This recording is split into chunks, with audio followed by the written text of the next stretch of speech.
तथा स्मरो परम तपोनिष्ठ ब्रह्मवेदा हम सत्य करणहार ब्रह्म श्री श्री प्रयागराज पूज्य श्री गुरु महाराज जी के पावन पवित्र निर्मल एवं सुंदर शब्दों हम सभी का कोटि कोटि प्रणाम।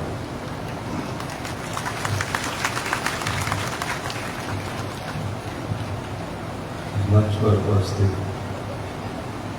श्री व्यास जी को सुशोभित कर रहे, पवित्र कर रहे विश्व विख्यात परम पूजनीय श्री आचार्य गौरव जी को हम सभी का कोटि कोटि प्रणाम। पूज्य श्री गुरु महाराज जी की कृपा से, उनके आशीर्वाद से आपके इस अमरहर आश्रम में हर वर्ष ये वार्षिक उत्सव श्रीमद्भागवत पुराण सुतार्किक बड़े हर्षोल्लास से मनाया जाता है। और इस वर्ष ये हमारा परम सौभाग्य कि हमें ये वार्षिक उत्सव इस पुरुषोत्तम मास में सुनने को मिल रहा है। ये पुरुषोत्तम मास जो 3 वर्ष के बाद आता है, और ये किस मास में आता है ये कुछ कहा नहीं जाता। जब तिथियां कुछ आगे पीछे हो जाती हैं और वो तिथियां 30 दिन का रूप ले लेती हैं, तब ये पुरुषोत्तम मास बनता है। परंतु इस वर्ष ये हम सबका परम सौभाग्य है कि ये पुरुषोत्तम मास में ही हमारे वार्षिक उत्सव आया है। और हमने ये ताले बजानी हो तो जोर से, हमें पता लगे कि आप कुछ अमृतसर वालों ने इतने बड़े बड़े स्टार लगाए हुए हैं खाने पीने के, तो मुझे कुछ पता लगे कि आप कुछ खाकर आए हैं। और ये भी इतना पता लगे कि इतना खा लिया है कि सो गए हैं, तो ताले बजाते रहना भी पीछे।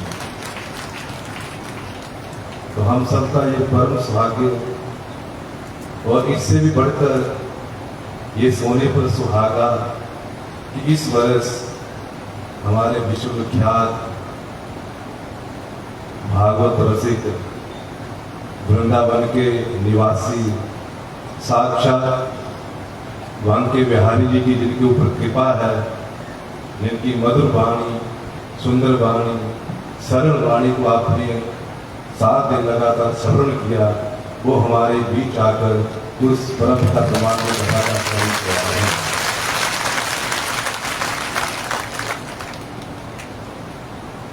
हमारे भागवत रसिक इनकी कथाएं, जैसे कहा कि ये यहाँ 1551 कथा यहाँ संपन्न हुई है।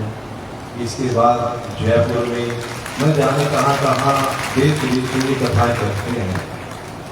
परंतु ये जो यहाँ इस पवित्र नगरी पर, यहाँ ये तपस्थली है, हमारे गुरुजनों ने अनेक साधनाएं कर इस तपस्थली को साक्षात वृंदावन धाम बनाया हुआ है। ये इनका भी परम सौभाग्य है, इनको अवसर मिला इस पुरुषोत्तम मास में इस तपस्थली बैठकर ये कथा श्रवण करवा रहे हैं। पर मुझे अभी आपकी तालियों की कमी लग रही है।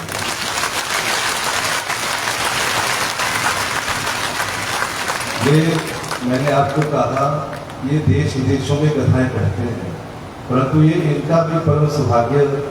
कल शाम मेरे से मिलने आए तो बड़े प्रसन्न थे, बड़े खुश थे, परंतु आपकी तालियों की कमी।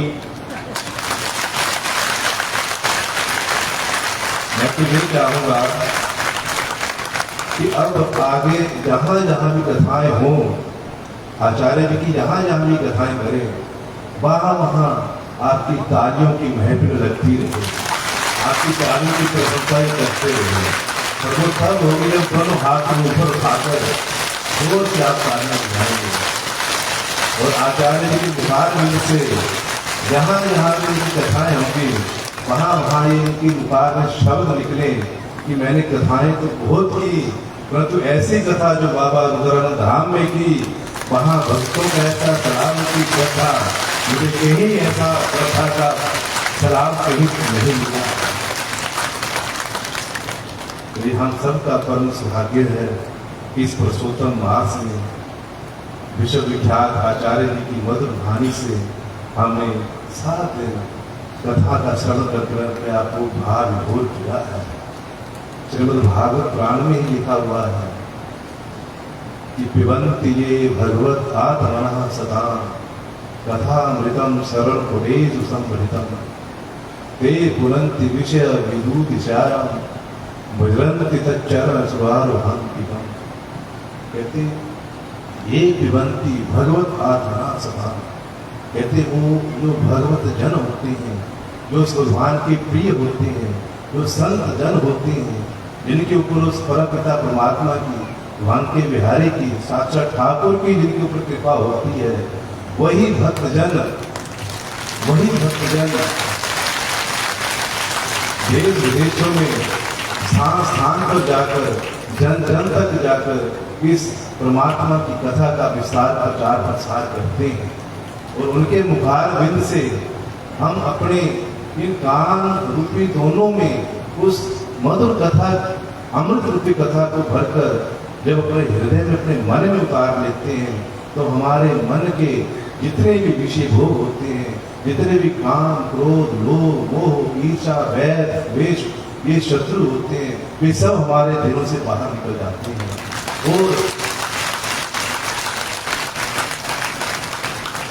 जब ये शत्रु हमारे मन से बाहर निकल जाते हैं, तब गोस्वामी कहते हैं कि निर्मल जन मन सो मोहि पावा, मोहि कपट सर क्षेत्र न भावा। जिसका मन मल रहित हो गया है, जिसके मन में काम, क्रोध, लोभ, ईर्ष्या, वैर, द्वेष, ये सब शत्रु नहीं रहे, खत्म हो गए हैं। ये कथाएं सुन सुनकर, श्रवण कर कर कर अपने मन को जिसने निर्मल कर लिया है, वो मन परमात्मा के चरणों में लग जाता है, जुड़ जाता है और उसका मोक्ष हो जाता है। तालियां फिर कम हो गई। ऐसा आपका मन परमात्मा में लगा नहीं है। मुझे पता है इस पंडाल के बाहर जाने के बाद क्या क्या होगा, परंतु जब इस पंडाल में बैठे हैं तब तक यदि मन परमात्मा में लग गया तो मानो मोक्ष हो गया है।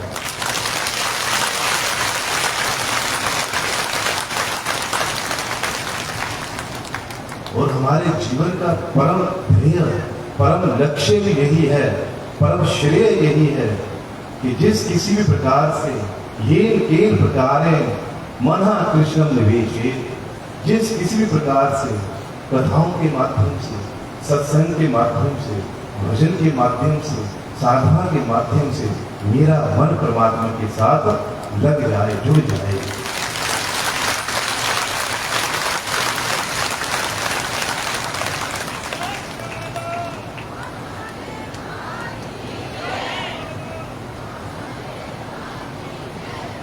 भागवत में लिखा हुआ है कि इस मानव का परम लक्ष्य क्या है।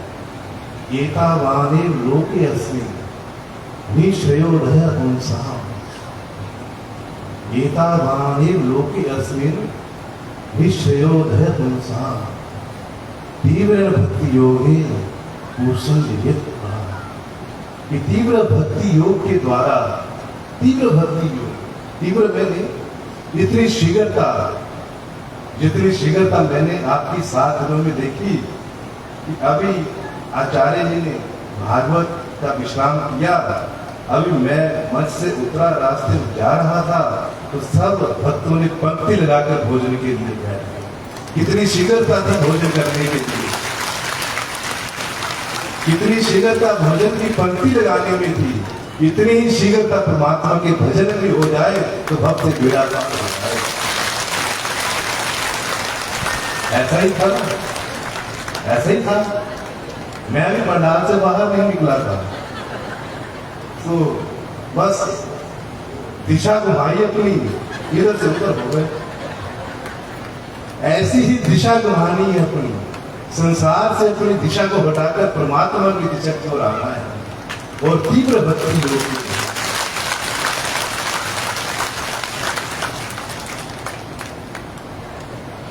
एक मान लो, एक किसी व्यक्ति के वस्त्रों में आग लग जाती है, किसी व्यक्ति के वस्त्रों में आग लगती है, वो आग बुझाने के लिए भागता है, दौड़ रहा है, तीव्र दौड़ रहा है।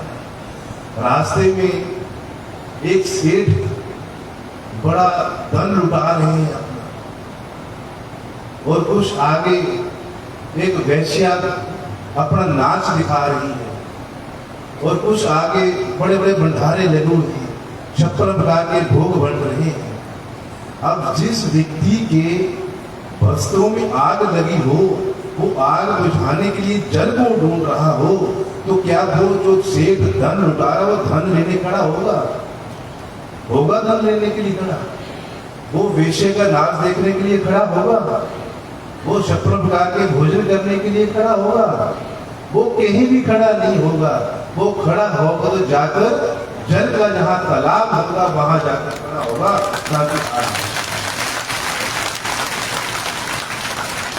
हमारे हृदय में भी ये विषय भोगों की आग लगी हुई है, धन इकट्ठा करने की आग लगी हुई है, जमीन जायदाद जोड़ने की आग लगी हुई है, भरण पोषण करने की आग लगी हुई है।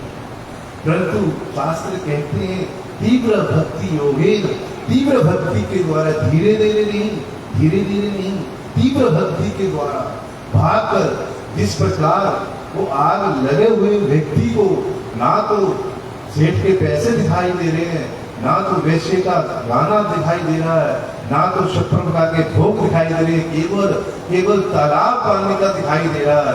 उसी प्रकार मुझे भी संसार के विषय भोग दिखाई ना दे, केवल परमात्मा ही दिखाई दे, केवल परमात्मा मुझे दिखने चाहिए।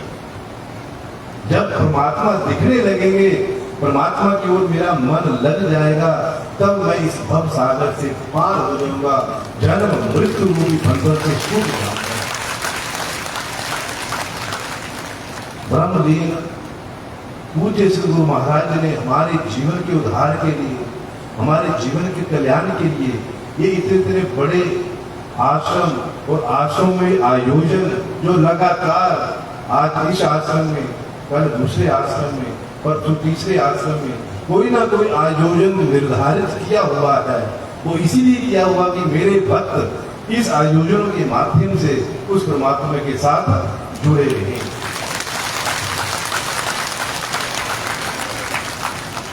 और भक्ति ऐसी कि सवै पुंसा परो धर्मो, भक्ति रधोक्ष से अहेतुक के प्रतिहता, ये आत्मा संप्रसिद्ध सवै पुंसा परो धर्म, मेरे पुरुष का, मानव जाति का ये परम धर्म है। धर्म तो बहुत है, अलौकिक धर्म बहुत है। संसार में आए हैं, गृहस्थ में आए हैं, गृहस्थ के अपने कर्तव्य हैं, संसार के अपने कर्तव्य हैं, माता पिता का कर्तव्य अलग है, पुत्र का कर्तव्य अलग है, भाई बहन का कर्तव्य अलग है। ये जितने भी संसार के कर्तव्य हैं, ये केवल सामाजिक कर्तव्य हैं, लौकिक कर्तव्य हैं। परंतु सारी मानव जाति का केवल और केवल एक ही कर्तव्य है, एक ही धर्म है, एक ही लक्ष्य है, उस परमपिता परमात्मा की भक्ति। और वो भक्ति कैसी? उस भक्ति में दो बातें कही गई है कि ये बातें नहीं होनी चाहिए। अहेतुक के प्रति हता, अहेतुक के मैंने कामना रहित, निष्काम भक्ति हो। मैंने भक्ति की और भक्ति कर फल की इच्छा चाह ली, तो वो भक्ति नहीं, वो मेरा व्यापार हो जाएगा परमात्मा के साथ। लेन देन हो जाएगा। भक्ति में व्यापार नहीं होता है, निष्काम भक्ति। निष्काम भक्ति के द्वारा परमात्मा को अपना मन हमने अर्पित करना है और उसके बदले चाहना कुछ भी नहीं है। यहाँ तक कि परमात्मा के भक्त होते हैं वो तो मुक्ति भी नहीं चाहते परमात्मा से, वो मुक्ति भी की इच्छा नहीं करते हैं। हे परमात्मा, जो तुमने देना, तेरी रजा में मैं राजी हूँ, बस इसके अलावा मुझे कुछ नहीं चाहिए। कामना रहित भक्ति।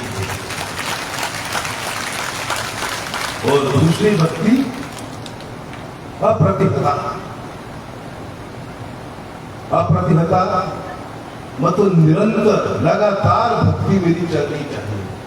आज मैंने यहाँ कथा श्रवण कर ली तो इसके बाद ये नहीं कि एक वर्ष का और इंतजार करेंगे फिर कथाएं सुनूंगी। इसके बाद यहाँ भी कथा हो रही, मैं कथा सुनूं।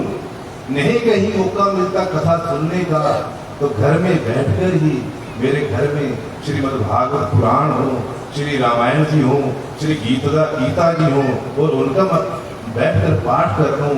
श्रीमद् भागवत पुराण की कथा का एक श्रवण कथा को पढ़ लूं, गोस्वामी जी द्वारा रचित चौपाइयों का पाठ कर लूं, तो वो मेरा यज्ञ हो जाएगा, उससे भी मेरा भक्त से मेरा पाठ। नित्य निरंतर लगातार, जिस प्रकार आचार्य जी आज यहाँ कथा विश्राम हो रहा है, परसों जयपुर, उसके बाद आगे निरंतर जिसके ऊपर ठाकुर की कृपा होती है वही ये काम कर सकता है। भक्ति तो सब करते हैं, भक्ति सब करते हैं, परंतु निष्काम भक्ति करना, कामना रहित भक्ति करना और नित्य निरंतर भक्ति करना, नित्य निरंतर कथाओं का श्रवण करना, कथाओं को बाँचना, कथाओं को कहना, कथाओं को हृदय में धारण करना, ये वही कर सकता है जिसके ऊपर उस ठाकुर की कृपा होती है।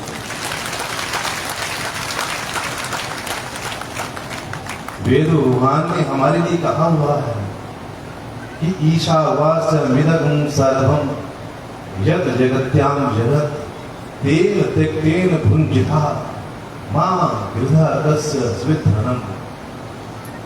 ये वेद भगवान हमें आज्ञा देते हैं कि जगत्याम, इस जगत में, इस संसार में जो भी चराचर स्थावर जंगम जीव जंतु पशु पक्षी सब जो कुछ भी है, जो कुछ भी आपको संसार दिखाई दे रहा है, ये सारे का सारा उस परमात्मा के द्वारा ही व्यापक है। वो परमात्मा में ही ओत सारा संसार है। इसलिए परमात्मा आदेश देते हैं, तेन त्यक्तेन भुञ्जिता, इस संसार के जितने भी विषय भोग हैं उसको त्याग के द्वारा भोगो, उसको कोई अपना मत समझो, ये अपना कभी भी है ही नहीं। ये धन संपत्ति आज हमारी है, कल हमारे आने वाली संतानों की होगी, कुछ दिन वो राज करेंगे, उसके बाद उनकी संतानें होंगी। हम रोते हैं मेरा मेरा मेरी जमीन, मेरा मकान, मेरी गाड़ी। अरे क्या ये जमीन, ये गाड़ी, ये मकान कभी आपके लिए रोया? जब आप संसार छोड़कर गए आपके लिए कोई रोया नहीं? ये आपका है ही नहीं तो रोएगा क्यों? आपने अपना बना रखा है, मैं और मोर तोरते माया, यही तो माया है, मैं और मेरा तो तेरा। इस माया को खत्म करने के लिए कथाएं होती हैं।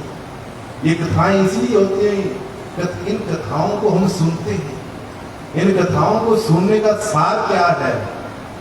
अरे इतना परिश्रम किया, इतनी मेहनत की, आचार्य जी वृंदावन से बद्रीनाथ से आपके सानिध्य में यहाँ आए, ये व्यवस्था की आश्रम ने, इतना बड़ा एक टेंट लगाया, खाने पीने की पूर्ण व्यवस्था, रहने की पूर्ण व्यवस्था, कोई कमी नहीं व्यवस्थाओं में। लाखों करोड़ों रुपया लगा इस कथाओं के ऊपर, पर इसका लाभ, इसका सार क्या है? इसका सार एक ही है और वो सारा सार हम सब ने लेकर जाना है। क्या सार है? कि मैं प्रभु का हूं और प्रभु मेरे हैं, बस ये सार है। क्या सार है? सब बोलो। मेरी आवाज बाहर तक जा रही है, आपकी पंडाल से बाहर नहीं निकल रही है, एक दूसरे को भी नहीं सुन रही हो कि क्या बोला किसी। मैं प्रभु का हूं और प्रभु मेरे हैं। ये सार है इस कथा का। ये 2 लाइनों में इस कथा का। अब आप कहेंगे मेरे बच्चे, मेरे माता पिता, मेरे भाई बंधु, मेरे मित्र वो किसके हैं? अरे वो भी आपके ही हैं, परंतु वो केवल आपको परमात्मा ने सेवा के लिए दी हुई है। उनकी सेवा करो, पर उनमें फंसो मत, उनमें ममता मत लाओ, उनसे मोह मत करो। ममता, प्यार, प्रेम करना तो परमात्मा से करना, उनसे केवल सेवा करो। ये मेरा कर्तव्य है, बच्चों को अच्छे संस्कार देना, धर्म की बातें बताना, गुरु के बारे में बताना।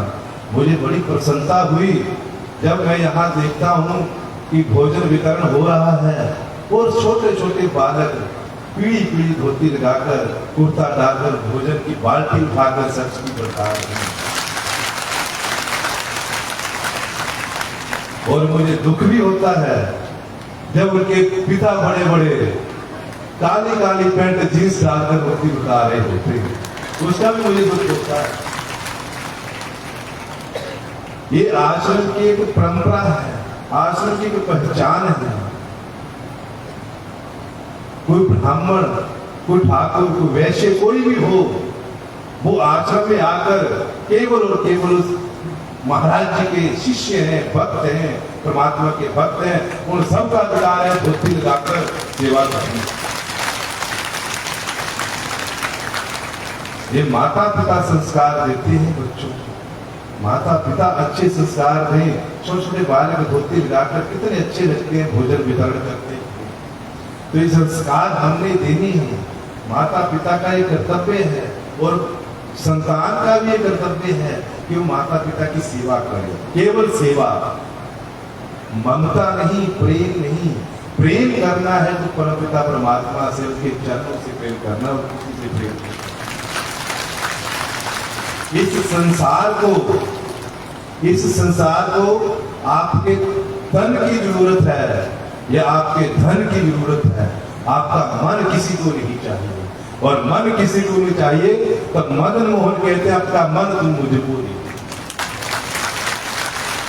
परमात्मा को हम अपना तन भी देते हैं, तन के द्वारा सेवा करते हैं और धन भी लगाते हैं, परंतु मन हम बच्चों को दे देते हैं। बच्चे इस मन की कदर नहीं करते, उनको तन नहीं, उनको तन और धन चाहिए, मन नहीं चाहिए। देख लेना आपने, भाई लोग देख लें, 1 महीने में अपनी तनख्वाह पत्नी को ना दे और पत्नी से कह दे मैंने तुझे मन दिया, तुझे धन क्या करना है। अब पत्नी कहेगी मैंने मन क्या करना, मुझे तो धन चाहिए। ऐसा है संसार, ये स्वार्थ का है। निस्वार्थ को प्रेम करने वाले जो मेरे प्रभु हैं, वो टेढ़ी टांग वाले हैं, उनसे प्रेम कर देखो, वो अपने चरणों का अनुराग देकर आपको भाव विभोर कर देंगे।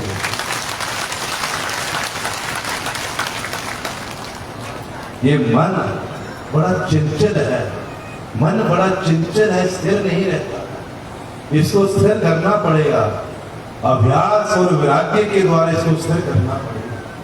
गुरुजनों की जब हम सेवा करते हैं, आश्रम की सेवा भी शास्त्री सतपाल जी ने आपको बताया, कहां कहां किन किन मंडलों ने, किन किन व्यक्तियों ने सेवाएं की है, दिन रात एक किया है सेवा कर कर, और इस मन को परमात्मा के साथ बुलाया। मन तब सेवा का फल है जब मन रही ना, मन तो परमात्मा के चरणों में नमन हो जाए, खत्म हो जाए वहां आकर, वो सेवा है।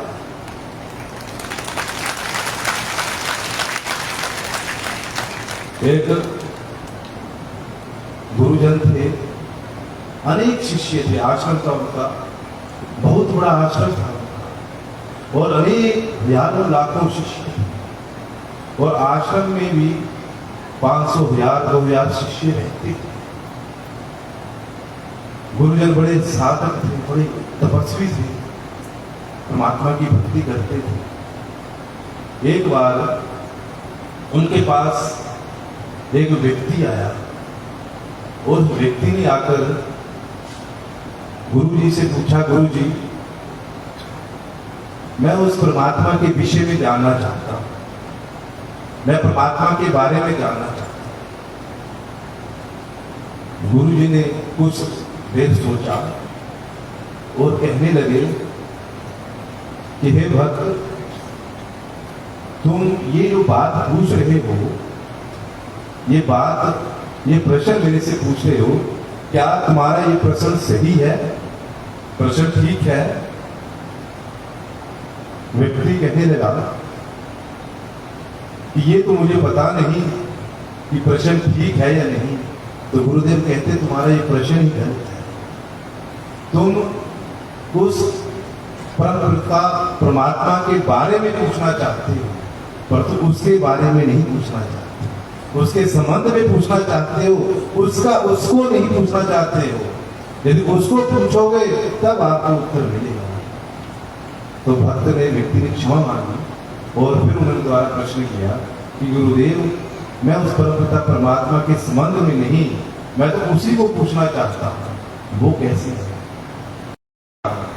कभी कोई मन में प्रश्न नहीं, कोई मन में संशय नहीं कि गुरुदेव ने कौन सा काम दे दिया, कौन सी सेवा दे दी। अरे मैं तो धाम नहीं टूट रहा हूँ, गुरु जी ने बुलाया नहीं, आज 1 साल हो गया, 2 साल हो गए, 5 साल, ऐसे करते करते 12 साल निकल गए। परंतु वो धन्य है वो भक्त, वो सेवक जिसने 12 साल तक गुरुदेव के आगे में शिकायत नहीं की, कोई शिकायत नहीं की आकर के ऐसा वैसा मुझे भोजन नहीं मिला, मुझे पानी नहीं मिला, मुझे बिस्तर नहीं मिला, मुझे ये नहीं मिला, कोई शिकायत नहीं की। 12 साल बीत गए और पहले 2-4 सालों में तो वो किसी से बात हंस कर लेता था, किसी का हंस भी लेता था, परंतु जब 7-8 साल बीत गए तो वो बोलना भी बंद हो गया, किसी के साथ हंसना भी बंद हो गया, मौन हो गया, कोई बात ही नहीं किसी के साथ, अपने काम अपनी सेवा में मस्त लगा हुआ। अब जब 12 साल बीते तब गुरुदेव जी के मन में आया कि मैं अब वृद्ध हो चला हूं, अब मेरी वृद्धावस्था आ गई है, तो अब मुझे आश्रम का कोई उत्तराधिकारी ढूंढ लेना चाहिए, किसी को सहयोगी व्यक्ति को, पढ़े लिखे व्यक्ति को मुझे अब उत्तराधिकारी बना देना चाहिए। तो उन्होंने एक ऐलान कर दिया कि 4 वेदों का, 18 पुराणों का, शास्त्रों का, सारे ग्रंथों का निचोड़ सार 4 लाइनों में जो मुझे लिखकर देगा और मुझे वो उसका सार पसंद आएगा, मैं उसको उत्तराधिकारी बनाऊंगा।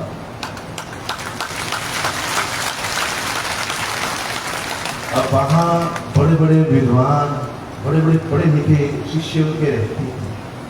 सब सोचने लगे कि सारे शास्त्रों का निचोड़ सार क्या हो सकता है। सब खगोलने लगे शास्त्रों को, वेदों को, पुराणों को, कुछ कोई 4 लाइनें ऐसी ना मिले उनको जो सारे शास्त्रों का निचोड़। तब एक ने किसी ने हिम्मत की, और गुरु जी से वो डरते भी थे शिष्य, अगर गलत हुई तो डांटेंगे, मारेंगे, निकाल देंगे, तो डरते भी थे इस बात से, कोई भी ना लिखे। तब एक ने बड़ी हिम्मत की और हिम्मत करके उसने 4 लाइनें निकाली, निचोड़ निकाल दिया शास्त्रों का। क्या निचोड़ निकाला कि ये मन जो है, ये मन एक दर्पण है। मन क्या है? मन एक दर्पण है और इस दर्पण के ऊपर कर्मों की धूल जमी हुई है, कर्मों की धूल जमी हुई है। मन दर्पण है, इसमें काम, क्रोध, लोभ, मोह, ईर्ष्या, वैर, द्वेष सब बैठे हुए हैं, सब इसमें बैठे हुए हैं। तो आगे लिखता है कि ये मन एक दर्पण है, कर्मों की धूल जमी हुई है, धूल को हटा दो, परमात्मा मिल जाएंगे।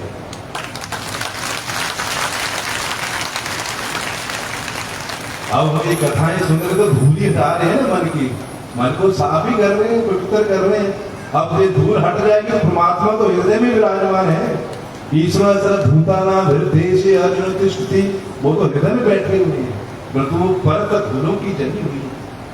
तब ये 4 लाइनें लिखी, पर नीचे अपने साइन नहीं किए।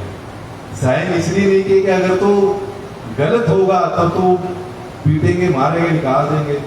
अगर सही बात होगी तो शिष्य को कह दिया अपने साथियों को, अगर गुरुदेव को ये 4 लाइनें पसंद आ गई तो मैं फलानी जगह होऊंगा, मुझे वहां से बुला लेना, मैं आ जाऊंगा। अगर नहीं पसंद आई तो पता नहीं किसने लिखा, किसने नहीं लिखा। तो 4 लाइनें लिखकर उसने गुरुदेव की कुटिया के बाहर लगा दी और सुबह गुरुजी उठे, उन्होंने वो 4 लाइनें पढ़ी कि मन एक दर्पण है, कर्म की धूल जमी हुई है, धूल को हटा दो, परमात्मा मिल जाएंगे।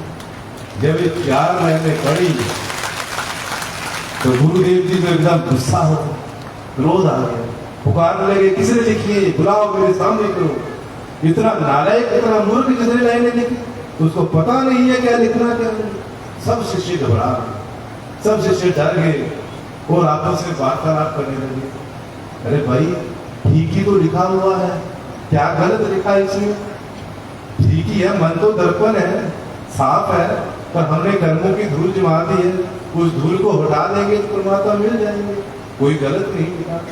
ऐसे कहते कहते वो शिष्य थे, वो जो धान कूट रहा था उसके पास से जा रहे थे, बात कर रहे थे, गुरु को कह रहे थे कैसे गुरु है, सही तो लिखा है, गुरु जी हमारे गलत है, ये सही बात है। अब वो जो धान कूट रहा था 12 सालों से, उसने जब वो लोगों की बात सुनी तो वो हंस पड़े। 12 साल बाद दोबारा हंसे तो लोगों ने पूछा तो हंसी का कारण क्यों हंसा, इतने सालों से हंसा नहीं? कहते मेरी हंसी का कारण आप लोग हो, आप खुद मूर्ख हो और गुरुदेव को मूर्ख कह रहे हो। अरे वो मूर्ख नहीं, आप मूर्ख हो। कहते कैसे? कहते उस शिष्य ने 4 बातें लाइनें लिखी है, ये ठीक तो है, गुरुदेव कहते गलत है। कहते ये गलत ही है, ये ठीक नहीं है, ये गलत ही है। क्यों गलत है? तो कहते आप लिख दो। कहते हाँ मैं लिखता हूं, आप लिखो, मैं बताता हूं, आप वो 4 लाइनें लिखो। कहते आप खुद लिखो। कहते मैं लिख नहीं सकता, क्योंकि गुरु की आज्ञा है कि जब तक मैं नहीं बुलाऊंगा तब तक मेरे पास नहीं आना है, इसलिए आप 4 लाइनें लिखो और गुरुदेव की कुटिया के साथ लिखो। तो उसने क्या 4 लाइनें लिखी? पहले तो ये था कि मन एक दर्पण है, कर्मों की धूल जमी हुई है, धूल को हटा दो, परमात्मा मिल जाएगा। अब वो कहने लगा कि अब 12 साल हो गए मुझे सेवा करते करते, कहने लगा अब ये लिखना तुमने जाकर कि अब मन बाकी ही कहाँ रहा, अब मन रहा ही कहाँ मेरे पास जिसके ऊपर कर्मों की धूल जमी। क्या भाव कि 12 साल सेवा करते करते हो गए, अब मेरा मन मेरा नहीं रहा है, अब तो ये मन गुरुदेव का हो गया है, अब नहीं मन रहा है। अरे आप इतने सालों से यहाँ पढ़ाई कर रहे हो, सेवाएं करके आपने मन गुरु को दिया, मुझे 12 साल हो गए सेवा करते करते, अब मेरा मन मेरा नहीं रहा है। जब मन मेरा ही नहीं रहा तो इस मन के ऊपर धूल कहां से जमेगी? जो मन गुरु के चरणों में चढ़ जाता है वह मन निर्मल हो जाता है, उसमें धूल नहीं रहती। तो क्या कहा उसने कि अब मन बाकी ही नहीं रहा, तो धूल कहां से जमी? और तीसरी लाइन लिखी कि प्रभु खोया ही कब था जो मिलेगा। वो खोया कब था? वो तो हमारे पास ही है, पर हमारे ऊपर कर्मों की धूल जमे, हम उसको देख नहीं रहे, उसका अनुभव नहीं कर रहे। जब 4 बातें लिखी उसको दी, उसने गुरु की कुटिया के बाहर जाकर लिखा। गुरु ने सुबह उठकर वो 4 लाइनें पढ़ी कि मन बाकी ही नहीं रहा, धूल कहाँ पर जमेगी, परमात्मा खोया ही कब था जो मिलेगा। जब ये 4 बातें उन्होंने पढ़ी, उसी समय कहा कि वो धान कूटने वाले को लाओ, उसके सिवा कोई ये 4 बातें नहीं लिख सकता। जिसने सच्चे मन से, सच्चे हृदय से गुरुदेव के आश्रम की सेवा की हो, कथाएं श्रवण की हो, सत्संग कीर्तन किया हो, उसका मन नहीं रहता है, उसका मन अपना नहीं रहता है। वो मन तो वो भगवान श्री कृष्ण कर्ष्यति कृष्ण खींच लेता है अपनी ओर, खींच कर अपने आप को समा लेते हैं, जिस प्रकार मेरा भाई को उन्होंने अपने में समाया है। जिस प्रकार तुकाराम को उन्होंने दर्शन दिया, नामदेव को उन्होंने दर्शन दिया, अनेक प्रसंग आते हैं। उसी प्रकार हम सब भी मीराबाई बन जाए, नामदेव बन जाए, तुकाराम बन जाए, नरसिंह मेहता बन जाए, अनुकूलता प्रतिकूलता को त्याग कर केवल केवल परमात्मा की कृपा समझे तो हम इस भवसागर से पार हो जाएंगे, कर जाएंगे। तो आज हम सबका ये परम सौभाग्य रहा। देखो अभी जब कितने अच्छे सुंदर वो शुभ चिन्ह है, ये लक्षण है, ये हम सबकी निष्फल सेवा के, निष्फल भक्ति के, निष्फल श्रवण के, कि केवल केवल उसी समय इंद्रदेव ने वर्षा की जिस समय नारायण भागवत साक्षात विश्राम हो रहा था, अंतिम श्लोक, और जब अंतिम श्लोक समाप्त हुआ कथा बारिश हुई।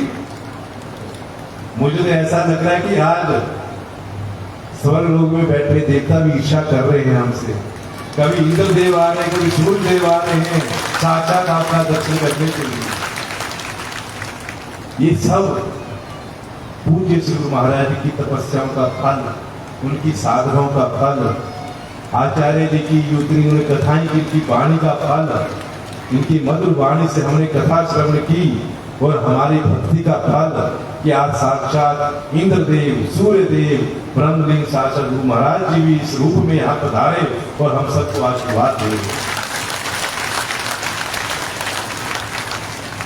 तो हम सबका ये परम सौभाग्य, सोने पर सुहागा कि इस वर्ष हमने इस पुरुषोत्तम मास में और उस ठाकुर जी के बांके बिहारी के परम लाडले, परम दुलारे आचार्य जी की मुखारबिंद से कथा श्रवण कर अपने आप को धन्य किया, पवित्र किया अपने आप को। और इस आश्रम की जिन जिन भक्तों ने, जिन जिन मंडलों ने सेवाएं की हैं, मैं नाम तो किसी का नहीं लूंगा, सब एक बराबर हैं, सब ने मिलकर दिन रात लगाकर सेवाएं की हैं। उन सबको पूज्य ब्रह्मलीन गुरु महाराज जी का आशीर्वाद, उनकी कृपा उनके ऊपर बनी रहे। वो निरंतर निरंतर ऐसी ही सेवाएं करते रहे, ऐसे ही भक्ति करते रहे, साधनाएं करते रहे और अपने आप को पवित्र करते रहे, और हर घोड़ा उनके दुखों को, उनके कष्टों को दूर करता रहे। और विशेषकर आपके इस अमलहट गांव के, जिस अमलहट गांव में ये साक्षात वृंदावन धाम आज बना हुआ है, साक्षात अयोध्या धाम आज बना हुआ है, उन सबको विशेषकर उन मंडलों को, उन सेवकों को, उन यजमानों को जिन्होंने सेवा में तन मन धन सब कुछ लुटा दिया अपना, और उन सबको उस परमपिता परमात्मा की कृपा मिले। ये गांव जो अमलहट गांव ठाकुरों का गांव, परंतु मुझे लगता है कि आज वो ठाकुर नहीं, आज उस परमपिता ठाकुर के भक्त बन गए हैं। अब वो ठाकुर नहीं रहे हैं, अब उसने अपनी ठकुराई को ठुकरा कर उस ठाकुर के ठकुराई को अपना लिया है, परम भक्त बन चुके हैं। इसी प्रकार आप सब मिलकर बड़े प्रेम के साथ, बड़ी निर्भरता के साथ आपका ये आयोजन, इतना बड़ा आयोजन करना और निर्विघ्नता संपूर्ण होना, ये सब आप लोगों के सहयोग से हुआ। आप लोगों की इस प्रकार आप सब सेवाएं करते रहे, तन मन धन अपना निशावर करते रहे आश्रम के प्रति, और उस परमपिता परमात्मा की और पूज्य सद्गुरुदेव की अखंड होने की कृपा प्राप्त करते रहे, अपने आप को पवित्र करते रहे, निर्मल करते रहे, अपने बच्चों को अच्छे संस्कार देते रहे, आश्रम के साथ, आश्रम की सेवा के साथ जोड़ने का प्रयास करते रहे।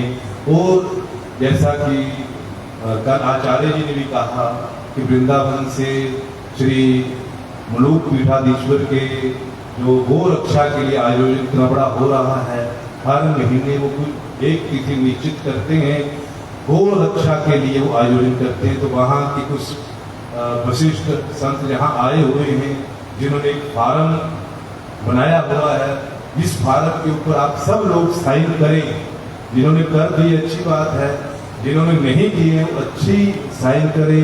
गो रक्षा, गो माता हमारी राष्ट्र माता है, रहेगी और सदा सदा की रहेगी, उसको कोई रोक नहीं सकता है। हम सब एक हों, गो रक्षा की सेवा के लिए आगे बढ़े। गो माता हमारी साक्षात माता है, जिसमें 33 करोड़ देवी देवता निवास करते हैं। उसकी रक्षा के लिए भी, सनातन धर्म के लिए भी हम अपने प्राणों को निछावर कर देंगे तो भी हमें परम गति प्राप्त होगी। इसलिए इन सनातन धर्म के लिए कभी हमें पीछे नहीं हटना है। आचार्य जी ने कल यह बात आपको कही, घर घर में गौ माता, घर घर में गौ सेवा हो।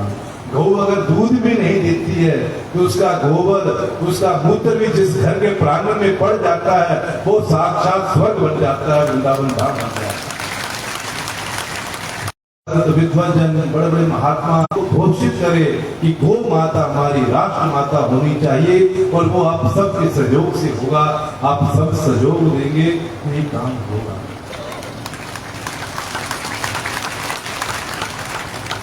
तो ज्यादा ना कहते हुए एक बार फिर पूज्य श्री आचार्य गुरुदास जी का धन्यवाद आप सबकी ओर से कि जिन्होंने अपनी बड़ी मीठी, बड़ी सरल सहनशीलता और बड़ी सुंदर वाणी से, बड़ी शांत वाणी से आप सबको उस परम पिता परमात्मा की लीलाओं का, उनकी गुणों का आपको श्रवण कराया, जिसको सुनकर आप सभी परम पवित्र हुए, परम पावन हुए। बस सार यही है कि मैं प्रभु का हूँ और प्रभु मेरे। ये बात हमने लेकर यहाँ से जाना है और संसार से लोभ माया को हटा देना है। कर्तव्य अपने अपने हमने करने हैं, अपने अपने बच्चों को अच्छे संस्कार देने हैं। माता पिता की आज्ञा में बच्चे रहें, माता पिता की आज्ञा का पालन करें, जो भी हमारा कर्तव्य सब करें, परंतु अंदर से भाव एक कि मैं केवल परमात्मा का हूँ और परमात्मा केवल मेरे। बस ये मन में विचार करना है।